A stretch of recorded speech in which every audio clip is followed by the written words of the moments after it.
पढ़ रही हूँ बट मेरे दिमाग में कुछ जा नहीं रहा है। होता है? मेरे साथ तो होता था। किस किस के साथ होता है?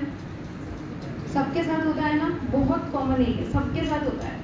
होता क्यों है कि हमारे माइंड का जो अटेंशन स्पैन होता है ना, कि कितने टाइम तक आप कॉन्सेंट्रेटेड रह सकते हो, वो बहुत छोटा होता है। तो आपको माइंड को ट्रिक करना होता है। जैसे छोटे बच्चे को हम ट्रिक करते हैं ना कि इतना दूर चलेगा तो चॉकलेट देंगे, वैसे आपको दिमाग को ट्रिक करना पड़ेगा। आधा घंटा पढ़ने देगा तो 5 मिनट का ब्रेक लेंगे, and that trick comes with practice. तो these are my own used tips and tricks कि जब मैंने प्रिपरेशन स्टार्ट करी थी।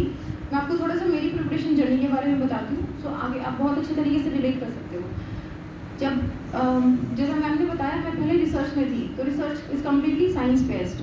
तो मुझे, I am being very honest with you, मुझे ये भी नहीं पता था कि लोकसभा और राज्यसभा में अंतर क्या है, क्योंकि मैं इतना सिर्फ रिसर्च में ही घुली मिली थी कि मैंने कभी ध्यान ही नहीं दिया कि देश की राजनीति क्या है, किस तरीके से हमारा पार्लियामेंट्री स्ट्रक्चर चलता है।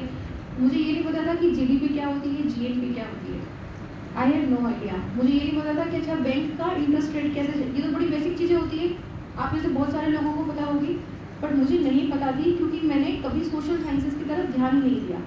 तो जब मैंने डिसाइड किया कि अब मुझे यूपीएससी करना है, और जब मैंने सिलेबस देखा, जब मैंने प्रीवियस ईयर के क्वेश्चन देखे, तो मेरे दिमाग की बत्ती एकदम गुल हो गई। मुझे लगा ऐसे तो काम चलेगा नहीं, once you have decided something you can't back out. और एक अच्छी आदत मुझ में हमेशा से थी कि मैंने कभी गिव अप नहीं किया। तो स्टार्टिंग मैंने कहाँ से करी? मैंने 6ठी क्लास की एनसीईआरटी उठाई। इनफैक्ट मैंने एक दो तो 5वीं क्लास की भी पढ़ी थी, और मुझे ये कहने में कतई शर्म नहीं है कि मुझे अपने बेसिक स्ट्रॉन्ग करने के लिए अगर 5वीं या 6ठी क्लास की एनसीईआरटी से शुरू करना पड़ रहा है, तो that is okay.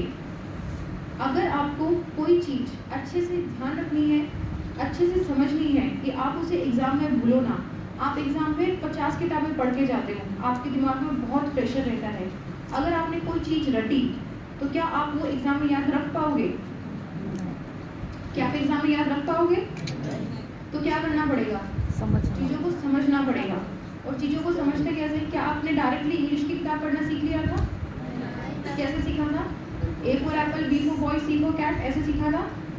Every exam is exactly like this.